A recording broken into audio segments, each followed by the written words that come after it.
Doctor Kirodilal Meena के भाई जगमोहन मीणा को टिकट देकर बीजेपी ने एक तीर से कई निशाने साध दिए।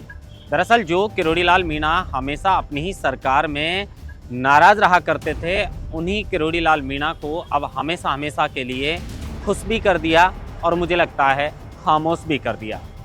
जो बाबा बात बात पर बोला करते थे, हर मुद्दे को उठाया करते थे, अब किरोड़ीलाल मीणा को क्या जगमोहन मीणा को टिकट देने की वजह से हमेशा के लिए चुप रहना पड़ेगा?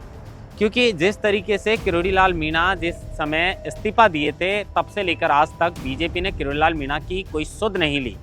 लेकिन अब बीजेपी को लग रहा था कि दौसा के अंदर जिस तरीके से सबसे ज़्यादा वोट बैंक का गुर्जर, मीणा और ब्राह्मणों का देखा जाता है, तो पहले शंकरलाल शर्मा को मैदान में उतारा जाता था, लेकिन शंकरलाल शर्मा लगातार 2 बार मुरारीलाल मीणा से चुनाव हार गए और अब इस बार किसे जो है बेस्ट विकल्प के तौर पर दौसा से बीजेपी टिकट दे, जो चुनाव आसानी से जीत भी पाए। और जिस तरीके से 7 सीटों में बीजेपी के पास मात्र 1 सीट थी, तो बीजेपी को कैसे बढ़त मिले, इसको लेकर और किरोड़ीलाल मीणा को खामोश करने के लिए शायद बीजेपी के पास किरोड़ीलाल मीणा के भाई जगमोहन मीणा के अलावा कोई बेहतर विकल्प नहीं था। ऐसे में किरोड़ीलाल मीणा के भाई जगमोहन मीणा को दौसा से बीजेपी ने मैदान में उतार दिया है। जीत हार ये तो मतगणना के समय ही पता चल पाएगा, लेकिन हाँ, इतना ज़रूर है कि जो कांग्रेस अपनी जीत बिल्कुल आसान समझ रही होगी, अब उसके लिए भी चिंता बढ़ चुकी है। क्योंकि किरोड़ीलाल मीणा के भाई को टिकट देने के बाद, क्योंकि बीजेपी से लोग नाराज़ थे, नाराज़ इसलिए थे, किरोड़ीलाल मीणा ने चुनाव के अंदर बहुत संघर्ष किया था और जब सत्ता में सरकार आई तो लोग चर्चा कर रहे थे कि किरोड़ीलाल मीणा को मुख्यमंत्री बनाया जाए, लेकिन ऐसा नहीं हुआ। तो लोग कह रहे थे कि चलो कोई बात नहीं, उप मुख्यमंत्री बना दिया जाना चाहिए, वो भी नहीं बनाया। और जब मंत्री देने की बात आई तो उन्हें जो विभाग मिला, उस विभाग के भी टुकड़े टुकड़े कर दिए। इसको लेकर मीणा समाज नाराज था। यहाँ तक कहने लगे थे लोग कि किरोड़ी से बैर नहीं, बीजेपी की खैर नहीं। शायद ये आवाज़ बीजेपी के शीर्ष नेतृत्व तक पहुँच गई थी और इसी आवाज़ के बाद उनको लग रहा था कि अब दौसा में शायद किरोड़ी के भाई के अलावा उनके पास कोई बेस्ट विकल्प नहीं है। क्योंकि अब जगमोहन मीणा से दौसा की जनता नाराज़ नहीं है, किरोड़ीलाल मीणा से दौसा की जनता नाराज़ नहीं है, दौसा की जनता बीजेपी से नाराज़ थी।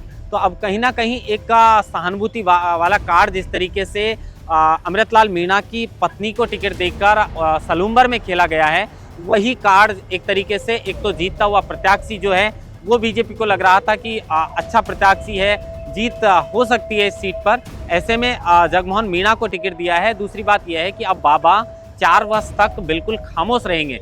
जिस तरीके से बात बात पर बाबा नाराज हो जाते थे, उनको मनाने के लिए बीजेपी को काफ़ी मशक्कत करनी पड़ती थी।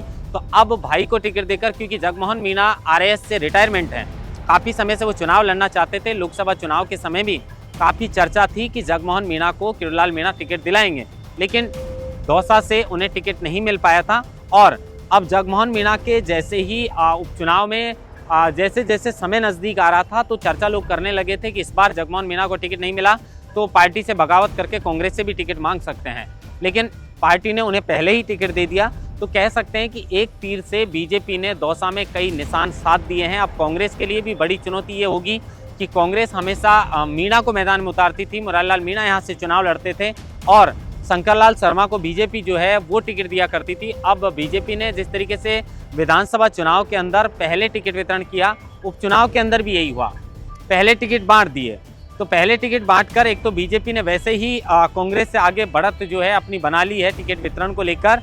तो वहीं किरोड़ीलाल मीणा के भाई को जो टिकट दिया है, उसके बाद कांग्रेस अपना उम्मीदवार किसको तय करती है। हालांकि आज जो मीटिंग हुई है उसके बाद जो गोविंद सिंह डोटासरा हैं कांग्रेस प्रदेश अध्यक्ष, उन्होंने साफ तौर पर स्पष्ट कर दिया है कि 7 सीटों पर कांग्रेस खुद चुनाव लड़ेगी, किसी भी सीट पर गठबंधन नहीं होगा और किसे टिकट मिलेगा इसको लेकर पूरी जो है वो लिस्ट तैयार कर ली है। बस आला कमान की फाइनल मुहर जो है वो लगना बाकी है।